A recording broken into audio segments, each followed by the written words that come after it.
उद्घाटन करेंगे। अपने आप में बेहद महत्वपूर्ण पल।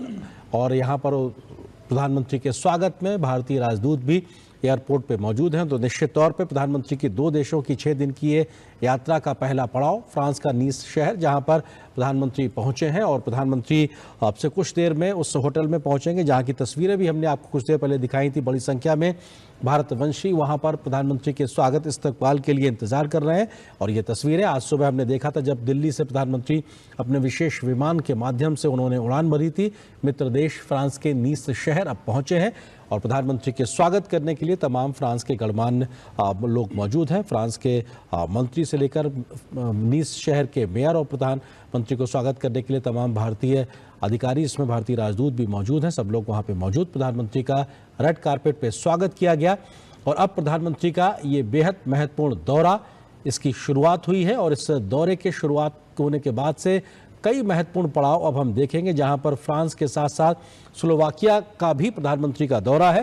प्रधानमंत्री कल देर रात स्लोवाकिया के लिए रवाना होंगे, उसके बाद वापस आएंगे एवियन शहर, जो फ्रांस का शहर है, जहां पर G7 का 52वां शिखर सम्मेलन इसकी शुरुआत होगी।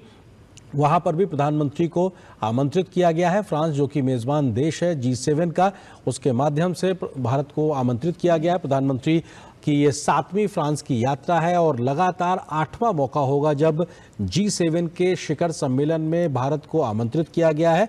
और भारत की ओर से प्रधानमंत्री मोदी का वहां पे मौजूदगी भारत के बढ़ते वैश्विक कद की दिखाता है। साथ ही साथ इस बात की भी प्रधानमंत्री की जो बढ़ती वैश्विक नेता की छवि है वो भी कहीं ना कहीं उसकी स्वीकार्यता को भी दिखाता है।